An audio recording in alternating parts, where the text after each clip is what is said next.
Bonjour à toutes et à tous. Je me suis pas planté. Bravo. Donc voilà, c'est Ne te trompe pas d'ennemi qui continue. On a changé de thème. On reçoit oui. d'autres invités. De thème, de territoire, puisque là on part dans le territoire européen. On est un petit peu en avance pour parler des européennes, puisque ça sera, si je ne me trompe pas, le 22 et 25 mai. Non, oui, à partir entre le 22 et le 25 mai selon les pays. Ouais. Et en France le 25. Donc merci Régis, que je vais présenter tout de suite. Donc nous avons trois invités. Donc Luc à ma droite. Bonjour. Vous voyez pas la droite, mais c'est pas grave. Sébastien.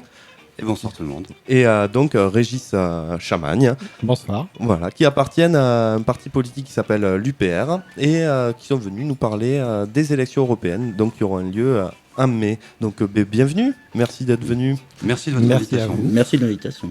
Avec plaisir. Bon alors c'est quoi ce parti? Moi je connais pas bien, enfin je connais Luc, donc il m'en a parlé un petit peu, mais je pense que les gens connaissent pas très bien, donc si vous voulez faire un petit calage pour nous expliquer. Alors l'Union populaire républicaine, dont le slogan est l'union du peuple pour rétablir la démocratie, a été créée le 23 mars 2007, le jour du 50e anniversaire du traité de Rome, avec comme projet de sortir de l'Union européenne, de sortir de l'euro et de sortir de l'OTAN. Dans sa charte fondatrice, le préambule dit, réuni en congrès le 25 mars 2007, jour du 50e anniversaire du traité de Rome, des Français de tout âge et de toute condition, c'est très important parce que ça se réalise dans les faits, ont décidé de fonder l'Union populaire républicaine afin de rétablir l'indépendance de la France, de rendre sa liberté au peuple français et de restituer à notre pays son rôle historique de porte-parole de la liberté des peuples et des nations à travers le monde. En gros, il s'agit de remettre la France dans sa grande histoire humaniste, de liberté des peuples, et de la sortir de cette dictature qu'est l'Union européenne. Ok, bon voilà, c'est bien axé sur l'Union européenne du coup là. Vous faites bien de vous présenter aux élections. Ah oui, c'est Là le votre sujet. programme il a l'air bien calé sur ça. Bon même si c'est pour en sortir, mais après... Il faut se battre dans la cour de l'ennemi, malheureusement, pour jouer avec eux. Il faut utiliser les armes et le système qui aujourd'hui nous ligote, malheureusement. Ok. Donc on en passe par là. Oui. Après, ça paraît un peu paradoxal, c'est sûr. On nous Non, pose souvent mais- la question, qu'est-ce que vous faites, l'UPR? Vous vous présentez aux européennes, alors que, visiblement, vous êtes Essaye de contre. parler dans le micro. Oui, pardon. s'il te plaît. Je te regarde en même temps. Ouais, c'est le petit Voilà. piège. Et bon, alors peut-être on va parler un peu de ces institutions. Alors j'ai noté quelques trucs. Je suis fan des quiz, donc je fais souvent des quiz. Donc combien de pays dans l'Union européenne? 28. 28. Oh là et Aude, là, elle a eu aucune chance, Fab, il s'est fait cramer là. C'est pas un Là, quiz c'est- musical, c'est pas drôle. Alors bravo les mecs. Donc c'est ça, c'est exactement ça. Donc combien de députés vont être élus? Donc combien de députés 500. européens? 500 à ma droite. Moi, je crois que c'est ça. Alors qui d'autre? Oui, c'est dans, c'est c'est 50 dans à peu près, cet ouais. ordre de 520, grandeur il me là, semble. oui. 520. C'est cet ordre de Un peu grandeur. Un peu plus. Exactement. allez-y. Dans les 570. circonscriptions du Sud-Ouest, c'est 10. Voilà, donc, là, mais en tout c'est 751. Voilà, Ça quand fait, même, voilà, j'ai triché, j'ai regardé sur Beaucoup Google, de monde à bien nourrir. sûr, sur Wiki, j'ai fait Wiki Union Européenne, et puis j'ai eu les chiffres, donc, j'en ai quelques autres encore. Alors en France, combien en avons-nous? 50, je crois. 50, 52, un truc comme ça. 52, 50. bon, 80. 80. Ouais, ouais. 80 Voilà, tous ces On est profiteurs. Ben ouais, c'est des bons postes quand même. Non, mais moi j'aimerais bien. Donc les élections européennes, vous savez depuis combien de temps? Alors oui, en quelle année ça a commencé les élections européennes? 79. 9,79. Voilà, c'est ça, ça fait depuis 79. Et bon, je vais parler d'abord des choses qui fâchent, mais vous, ça ne doit pas vous fâcher. Mais donc en 79, il y avait 60% des gens qui votaient pour l'Union lors des élections. Mais oui. Voilà, et en 2009, là, on était à 40%. Mhm. Donc, Moins 5% entre chaque élection, mais en exact. moyenne. C'est ça, donc bon, on voit quand même qu'il y a Ça ne cesse de chuter. ça ne cesse de Et c'est chuter. normal. Oui, C'est alors, normal vas-y. parce que le Parlement européen n'a quasiment pas de pouvoir. Il n'en avait pas du tout avant la dernière mandature. Maintenant, il a un droit de contrôle et il a des fonctions consultatives, mais il n'a pas la possibilité de proposer des lois. C'est l'article 14 du traité sur l'Union européenne, titre 3, C'est ça. qui définit les institutions européennes. Et au cours de la dernière mandature, où il avait la possibilité de rejeter des lois, sur 420 propositions qui lui ont été faites, Il en a rejeté 2. Il est gentil, ce Parlement européen, quand même. Hein, il est vraiment gentil. Alors, peut-être pour caler un peu les gens, au cas où ils auraient oublié les institutions de l'Union européenne, donc, en fait, les gens qui décident, c'est plus le Conseil européen. Hein. Non. Le Conseil... Non, c'est la Commission qui décide de tout. Le Conseil européen est composé des chefs d'État. Il se réunit 2 fois par semestre. Et en fait... Ils font une belle photo de famille, mais ils ne travaillent pas réellement. C'est le Conseil qui est composé de représentants de chaque État membre de niveau ministériel, qui lui travaille en permanence, conjointement avec le Parlement européen, des fonctions législatives et budgétaires. Mais en réalité, c'est la Commission qui est le centre de gravité de l'Union européenne. Elle détient le centre de gravité du législatif. Je vous lis un passage de l'article 17 du traité sur l'Union européenne. Un acte législatif de l'Union ne peut être adopté que sur proposition de la Commission. Donc c'est vraiment le point nodal du pouvoir législatif en Europe. Alors, en même temps, elle exerce des pouvoirs exécutifs, c'est-à-dire qu'elle concentre des pouvoirs. Là, il est temps de crier « Au secours, Montesquieu, reviens !» On va crier. Il y avait Fab qui avait une question. Moi, une petite question. Cette commission-là, elle est élue comment ? Elle n'est pas élue. Alors là, je vais vous en citer une belle encore. Les membres de la Commission ne sollicitent ni n'acceptent d'instructions d'aucun gouvernement, institution, organe ou organisme.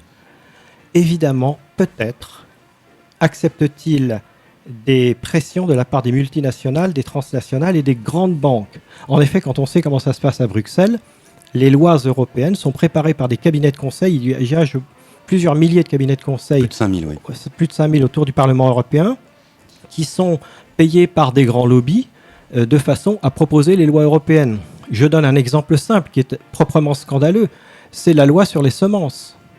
Vous savez qu'aujourd'hui, des associations comme Cocopelli ou Semaille sont illégales, sont des associations illégales et qu'elles passent en justice, qu'elles perdent des procès et qu'elles payent tout simplement pour vouloir maintenir la biodiversité et pour vouloir faire que les paysans puissent refaire d'une année sur l'autre leurs semences avec des semences anciennes, etc.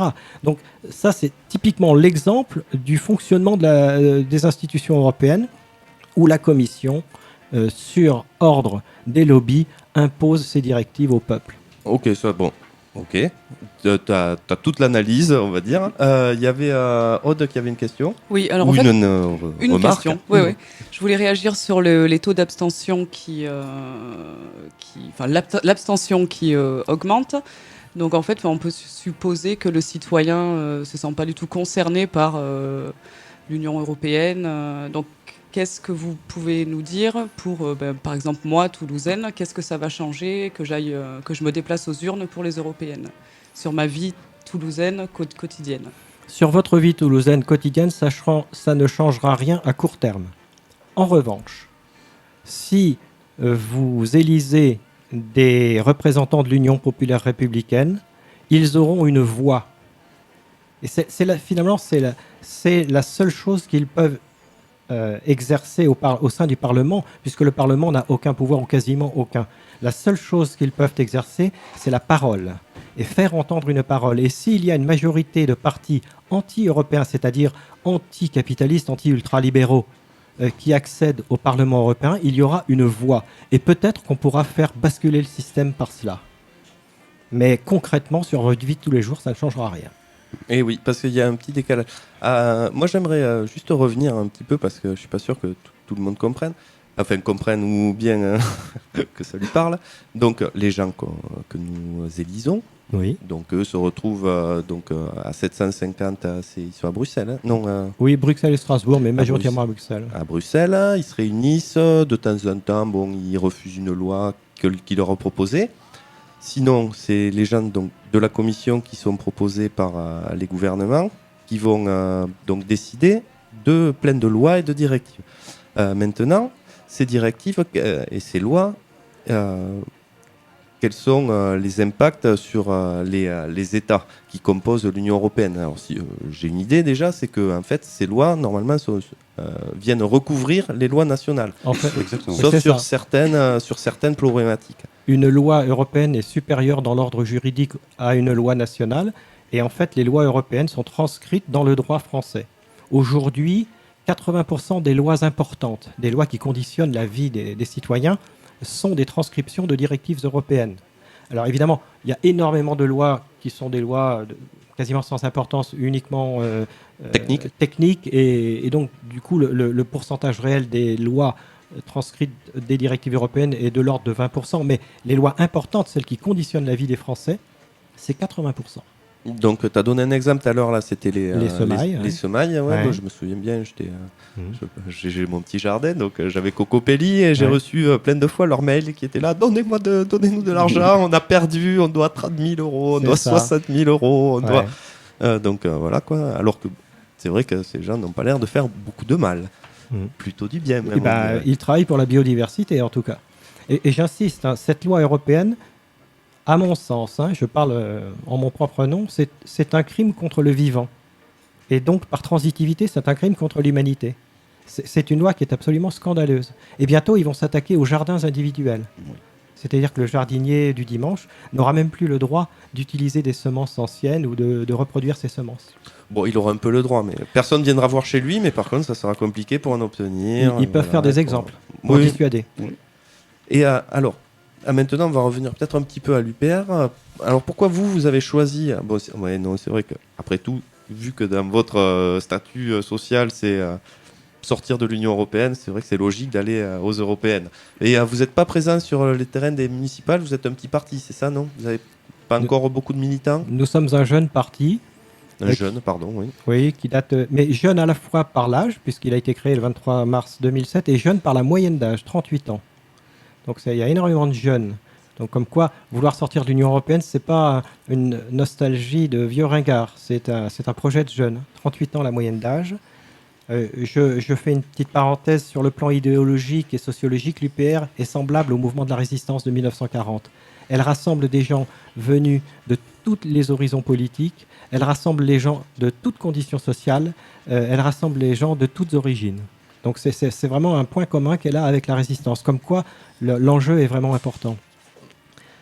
Alors, ça représente donc toi tu représentes la région sud-ouest aux européennes, Sud-ouest, oui, je suis tête de liste. Ouais. Donc ça fait Languedoc, Midi-Pyrénées, Aquitaine. C'est ça, Languedoc-Roussillon, Midi-Pyrénées, Aquitaine. Ça fait, vous avez beaucoup de militants alors, si vous voulez, dans ces régions. C'est pas pour faire un concours, c'est juste. Mais au niveau national, nous avons plus de 4000 militants, 4100. C'est un chiffre qui peut être vérifié par l'huissier, donc il est juste. Nous ne trichons pas. Et nous sommes notre progression est exponentielle, c'est-à-dire qu'elle double pratiquement chaque année. Pas tout à fait multiplié par 2, mais par 1,9. Donc il y a un coefficient de chaque année, on multiplie par le même coefficient. C'est véritablement l'exponentielle, c'est la définition de l'exponentielle. Super. Et alors, sur les européennes, vous avez bon espoir là? Vous avez commencé à discuter? Est-ce que vous faites un peu des marchés pour aller serrer des paluches et avec votre petit programme à la main? Nous, on a commencé en fait. Moi, je suis dans le Tarn en fait, et sur Castres, on a déjà commencé les marchés. On a un bon accueil des gens qui sont contents de voir des gens qui leur parlent pas de sujets subalternes. Nous, ça nous intéresse pas de savoir avec qui M. Hollande couche. Non, on leur parle de l'Union européenne, de l'article 63, de l'article 123 qui interdit de créer de la monnaie. Enfin, on leur parle de concret. Et en fait, les gens avec qui on a le plus de mal, c'est tous les gens qui vont être chez les Verts ou les socialistes. Mais dans tout le reste de la population, on n'a vraiment aucun souci. Même des gens du Parti communiste se posent de grosses questions sur l'Union européenne, et on voit presque de mois en mois, on en fait 2 par mois en ce moment, les gens changent d'idée même sur l'euro. La première fois que j'ai été tracté, on me disait c'est une folie de sortir de l'euro. Mais depuis, il y a Jacques Sapir, Frédéric Lordon, Jacques Nikonov, Cassen d'Attaque. Donc ça fait du monde Emmanuel à gauche. Todd. Oui, Emmanuel Todd, Sapir, puis Rosa, il y a Stiglitz, Krugman. C'est quasiment... il n'y a plus un prix Nobel d'économie qui soutient l'euro. C'est presque une folie. D'ailleurs, il y a eu un débat qui était intéressant l'autre jour avec Monsieur Berrurier. C'est quelqu'un qui tient un blog économique. Berruyer, Monsieur Berrurier, qui tient un blog économique. Il était contre Madame Goulard, donc qui est UDI, donc c'est le centre. Et il y a Berrurier disait à peu près ce que je viens de dire, c'est-à-dire Krugman est pour la sortie de l'euro, Lordon, tout ça. Et en fait, la réponse de Madame Goulard, c'était on s'en fiche, c'est un projet politique. Et tout est résumé là. C'est-à-dire qu'ils s'en fichent que ça marche pas, c'est un projet politique. Ok, ouais. Vous pensez qu'on a quand même une petite chance parce que j'ai l'impression. Alors, juste, je finis ma phrase. J'ai l'impression que donc, la population. Moi, je me souviens, j'ai voté pour le traité constitutionnel européen. Fabien, Aude, tous les autres, je pense aussi. Donc, on avait dit non. Hein, c'est bien ça. Vous vous souvenez? Oui, bon, aussi, oui. il ne s'est rien passé. Ça fait comme si on avait voté oui. Donc, même quand il y a un référendum, ils suivent. Enfin, on va dire les dirigeants européens majoritaires. Les représentants du peuple. En France, en l'occurrence, c'était l'Assemblée, le Congrès. Voilà, enfin, on va dire les politiciens qui sont dans les gros partis. Qui sont justement élus, ont parjuré leur fonction et on... Oui, bon, sans rentrer, disons, dans l'analyse psychologique des élus, en tout cas, ce qui est sûr, c'est que eux, ils n'ont pas l'intention d'aller dans cette direction. La preuve que non. Non. Donc, vous avez quoi comme espoir que ce sujet avance? Le plus difficile, ça a d'abord été de déverrouiller les esprits, notamment concernant l'association Sortir de l'Europe. C'est une idée fasciste, rétrograde, voilà. C'est pour ça qu'on fait énormément mousser Marine Le Pen sur ce thème-là. La problématique, ça a d'abord été justement de faire comprendre aux gens que l'UPR ne se positionnait pas du tout en ce sens, c'est-à-dire on ferme les frontières. Au contraire, nous, on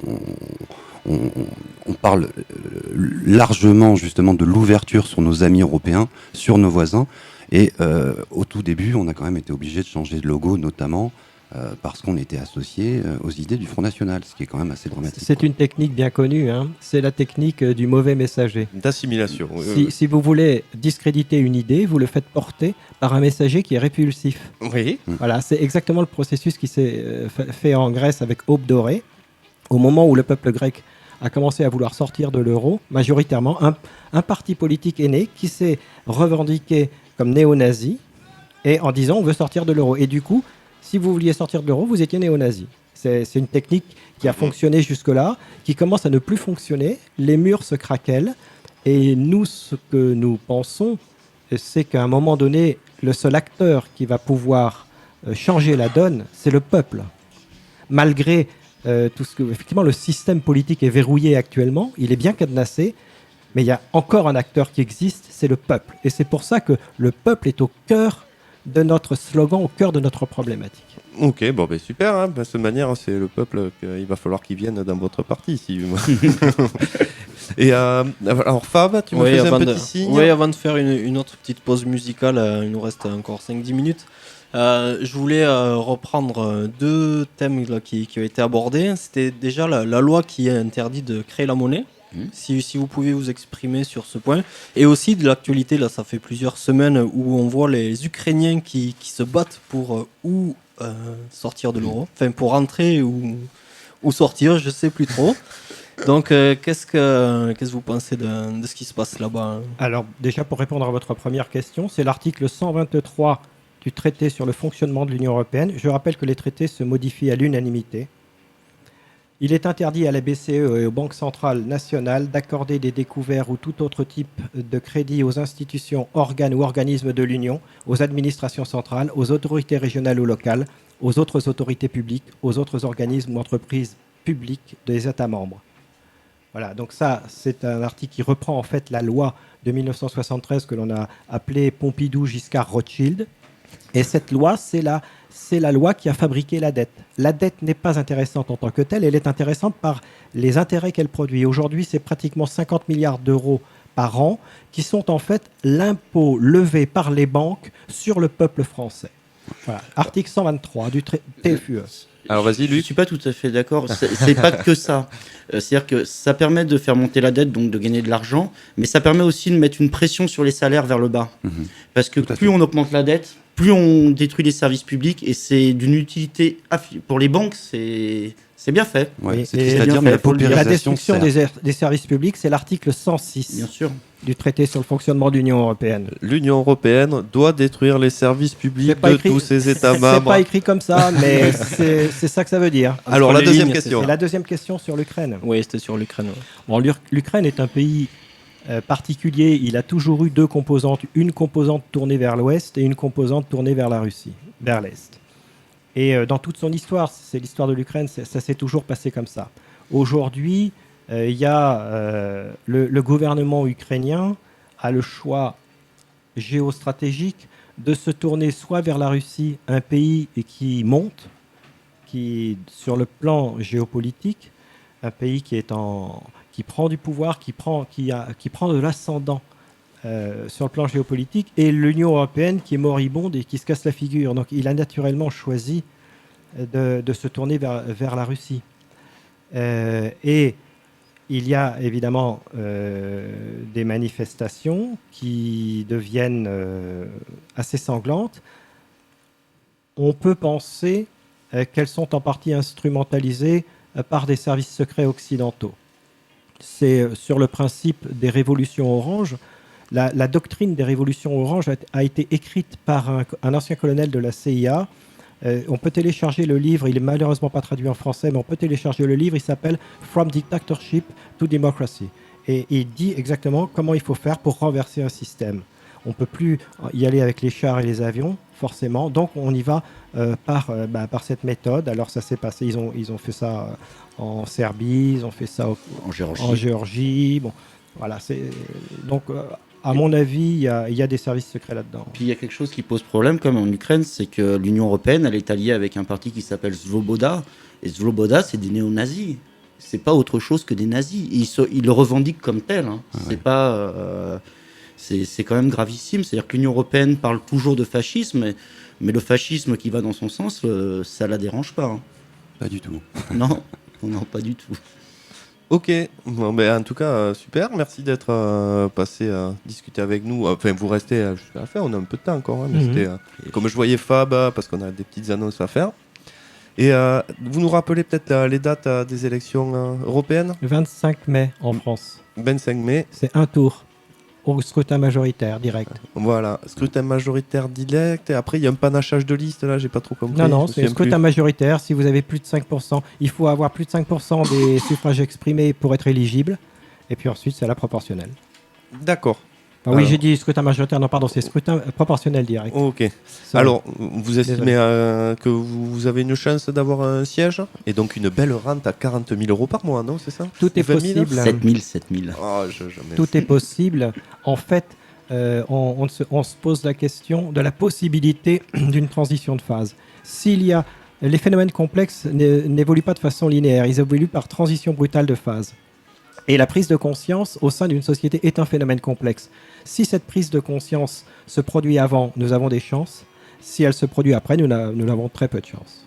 Bon, de manière, vous allez de toute façon, nous continuons le combat. Voilà. Les résistants en 1942 devaient être dans une situation psychologique très difficile, mais ils se sont battus. Oui, ils avaient un peu la meute aux fesses. Hein. Oui, alors, vas-y Sam. Un petit mot juste pour les auditeurs que ça intéresse. On s'est développé essentiellement donc par l'internet, puisque bien évidemment les médias nous ont un peu barré la route, évidemment. Bizarre. Donc on a la chance d'avoir un président, François Asselineau, qui parcourt la France pour présenter les analyses de l'UPR et faire des conférences devant un public de plus en plus nourri et chaleureux. Toutes ces conférences sont en ligne sur le site upr.fr. C'est très très intéressant. Vous aurez notamment l'occasion de réviser l'histoire de France, c'est pas mal, et surtout de déverrouiller un petit peu tout ce qu'on a essayé de vous fourrer dans le crâne depuis 30 ans. Parce que ceci étant, une chose à préciser quand même, c'est que le programme que l'on nous a vendu il y a une trentaine d'années, au demeurant, n'était pas aussi, était plutôt alléchant. Voilà. Donc c'est pour ça que les Européens, les Français, ont du mal quand même à revenir en arrière. Mais bon, voilà, la réalité étant telle, aujourd'hui, il faut savoir par qui cela est fabriqué, conçu, et malheureusement, nous en sommes les instruments. Voilà. Ok, alors si on veut vous retrouver aussi, il doit y avoir un site web ou quelque chose comme ça, là. upr.fr. upr.fr, sur Dailymotion, sur YouTube, UPR TV. Super. Voilà. Alors, qu'est-ce que tu nous as concocté, Fab, comme musique, là ? On va rester dans le coin de la Réunion, c'est juste à côté, c'est Madagascar. T'as pas l'hymne européen ? Non, désolé. Bon. Non, bien. Ça sera bon pour la prochaine fois. On pourra faire un quiz des hymnes nationaux. Ah ouais, super idée. Qui aime bien les quiz oui. musicaux. Alors, de retour avec nous, vous avez avec nos invités, vous avez eu le temps de réfléchir à un petit oubli, quelque chose que vous auriez envie de dire? Oui. En fait, on aimerait pointer le rôle des États-Unis dans la création de l'Union européenne, parce que souvent on présente l'Union européenne comme une entité qui a été créée par des Européens avec du bon cœur, avec de l'amour, des Jean Monnet, des Robert Schuman. Enfin, Robert Schuman était quand même, il a voté les pleins pouvoirs au maréchal Pétain. Ensuite, il était ministre du premier gouvernement Pétain. Ensuite, il faisait partie de l'Opus Dei, il a été caché par l'Opus Dei jusqu'à la fin de la guerre. Pour finir, racheté par les Américains, on sait même combien il était payé. C'était quelqu'un d'ouvert. Un mec sympa. Ouvert. Je conseille de lire ce qu'il disait de la démocratie dans les années 30. Ça va faire peur à beaucoup parce que plus fasciste que ça, faut quand même chercher. Pourtant, les années 30 étaient sympas. Donc tu dirais qu'on a été un petit peu berné, ou du moins qu'il y avait des intentions un peu cachées, qui n'étaient pas que humanistes. En fait, elles n'étaient pas cachées, ces intentions. Jusque dans les années 70-80, c'est des choses, par exemple, le Parti communiste avait une analyse à peu près telle que je viens de la voir. C'est à partir de 93, 94, 95, quand Robert Rue il est rentré dans le gouvernement Jospin, où le Parti communiste français a complètement changé de ligne en devenant complètement européiste et en voulant changer l'Europe de l'intérieur, ce qui n'était pas du tout le cas avant. Avant, ils étaient dans une confrontation mais complète avec l'Union européenne. Et c'est à peu près pareil dans toute la gauche française, même chez les écologistes. Comment ils s'appelaient ? En tout cas, j'avais oublié là que le PC, les écologistes étaient contre l'Europe. Les écologistes, par exemple, il y a... Comment il s'appelle ? Je m'en souviens plus. Lipietz. Oui. Alain Lipietz, il a fait des articles sur l'euro, en fait, donc sur le serpent monétaire européen en 84. Et il expliquait à l'époque que l'euro ne pourrait pas fonctionner, parce que c'était pas une zone monétaire optimale, parce qu'il y a plein de problèmes intrinsèques à l'euro. Et en fait, il a changé d'avis à peu près comme tous les écologistes. Le plus drôle, c'est Beauvais. Non, ça me fait Beauvais, pas. Non, Je veux pas être méchant, mais bon, Beauvais qui vote le TSCG au niveau de l'Union européenne, c'est presque une honte. J'ai pleuré, moi, je crois. C'en est une. Oui, ça dit tout. Bon, c'est pas gentil, Luc, de me rappeler. Et tu sais, on était au même endroit à l'époque. Ouais. Est-ce que rapidement on pourrait expliquer ce point-là avec Beauvais qui a voté À Beauvais, il a voté le traité constitutionnel européen, enfin le TSCG, et donc c'est la mise sous tutelle du Parlement français par l'Union européenne. Donc le budget français doit être avalisé par l'Union européenne pour être accepté. C'est-à-dire que nos députés sont plus que des fantoches. Quand on vote pas le budget, qu'on n'a pas les décisions sur le budget, c'est plus la démocratie, nous sommes en dictature. Je sais que ça fait fort de dire ça comme ça, mais pourtant c'est les mots. Ouais. La dictature, c'est ceux qui dictent. C'est ça, un c'est la dictateur. concentration des pouvoirs. Donc c'est par exemple Monsieur Klaus Reding qui dicte à la France, ou Madame Viviane Reding qui vient expliquer à la France que son budget... D'ailleurs, elle l'a dit clairement, elle a dit ce n'est plus aux parlements nationaux de s'immiscer. Les parlements nationaux, c'est la démocratie, enfin c'est les représentants du peuple. Mais ça, c'est je suis pas aussi spécialiste que toi en histoire, mais il me semble que c'est quand même un vieux projet. L'Union européenne, si j'ai bien compris, elle était quand même à la base créée un petit peu pour se prémunir des actions hystériques des peuples, et que du coup tout soit géré de façon un peu plus calme et saine par des grands techniciens qui soient des humanistes. L'idée, comme tu disais, il y a 30 ans, on nous l'a bien vendu quand même. Mais bon, il y avait quand même cet aspect de créer, et c'est ça qui a plu aux gens aussi, de créer un bloc à la fois de sain et tranquille, où on ne se faisait pas la guerre, et pas d'épanouissement, mais d'épanouissement économique, on va dire. Ça, c'est un peu comme on nous l'a vendu, mais par exemple, si on lit l'intégration européenne de la France, la tutelle de l'Allemagne et des États-Unis d'Annie Lacroix-Ruiz, elle démontre que c'est une formation de cartel pour exposer les salaires au niveau européen, avec la tutelle de l'Allemagne sous domination américaine. On peut lire par exemple L'Europe sociale n'aura pas lieu chez Raison d'agir, qui est quand même la collection de Bourdieu, c'est pas l'extrême droite. Allez, on va citer les deux personnes que tu viens de citer, donc la collection Raison d'agir, oui. Donc qui avait été initiée par Pierre Bourdieu. Par Pierre Bourdieu, puis comme on avait les Amis du monde diplomatique juste avant, c'est justement mais il y a d'autres livres, par exemple. Et on va citer aussi Annie Lacroix-Ruiz. Annie Lacroix-Ruiz, qui est une chouette femme, hein, Oui, un petit gabarit. C'est quelqu'un Elle d'excellent. était à l'université d'automne de l'UPR, à la dernière université d'automne de l'UPR. Et bien malgré ça, c'est une chouette femme. Mais il y a une chose que les gens ne savent pas, c'est d'où viennent les origines de l'Union européenne. Est-ce que vous connaissez le nom de Walter Hallstein ? Non. Walter Hallstein était un juriste nazi. En 1938, il a été envoyé par Hitler en Italie pour, avec ses camarades fascistes italiens, travailler sur un projet de New Europa, de la Nouvelle Europe. Ensuite, il était officier SS. Il a été fait prisonnier par les Américains en 1944 à la bataille de Cherbourg. Et il a été recyclé par les Américains au sein de la CDU qui lui ont demandé de préparer une constitution européenne. Et l'idée centrale de cette constitution, c'était que les pouvoirs devaient être détenus par des gens qui n'avaient aucun compte à rendre au peuple. C'est exactement la Commission.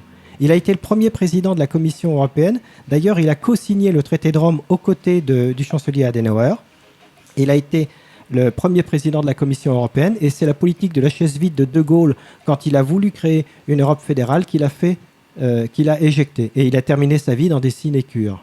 Et les origines de l'Union européenne sont de ce type-là, qui est un nazi. Mais ça donne foi à l'humanité de voir que quelqu'un peut partir d'un aussi bas niveau moral et quand même arriver au plus... voilà. Non, Voilà. je dis, Charlemagne. Hein. c'est On est quelqu'un plein de d'espoir. classe. Bon, en tout cas, merci beaucoup pour merci toutes à ces vous. explications. C'est quand même, les auditeurs auront compris un sujet assez compliqué, l'Europe. Hein. Donc, on reconseille peut-être les petits livres Raison d'agir, Le Monde Diplo, les Annie la Croix-Rouge. Europe INC aussi. Europe INC chez Agoun, c'est un très très bon livre. Après, il y a la GCS, comment les États abdiquent devant les multinationales. La GCS, comment les États abdiquent devant les multinationales, de Monsieur Génard.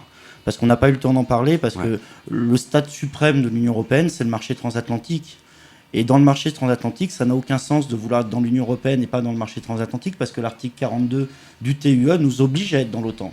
Là, ça y est, là, je sais. on continue à être perdu. Je sais. Je pense qu'il va falloir qu'on monte un niveau si on veut être capable d'avoir un Non peu mais les- Luc a raison, Raoul Marc Genard a écouté attentivement. Oui. Avant de connaître l'UPR, moi j'avais assisté à une conférence de lui à Toulouse. Il est très bon. Et il avait décortiqué notamment le projet de traité constitutionnel européen et il en avait déduit que citer 184 fois liberté de circulation des biens, des marchandises et des personnes, l'être humain était en troisième position.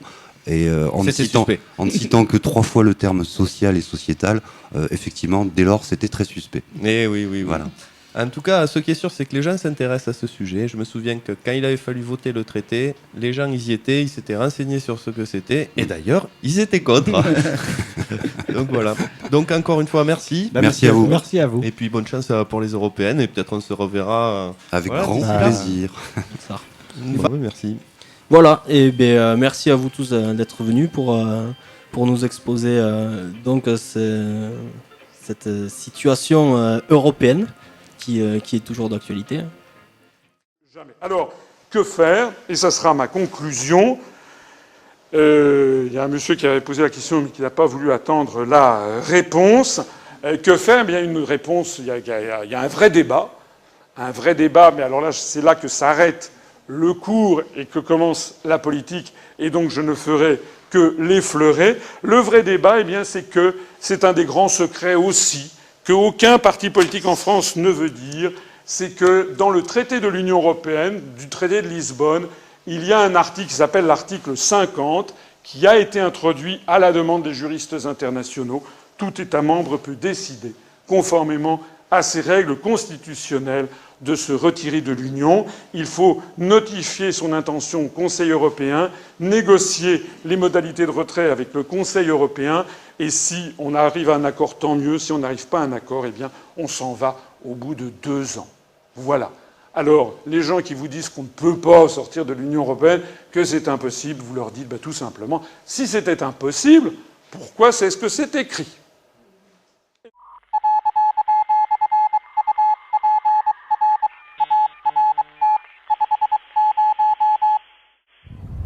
Bonjour à toutes et à tous.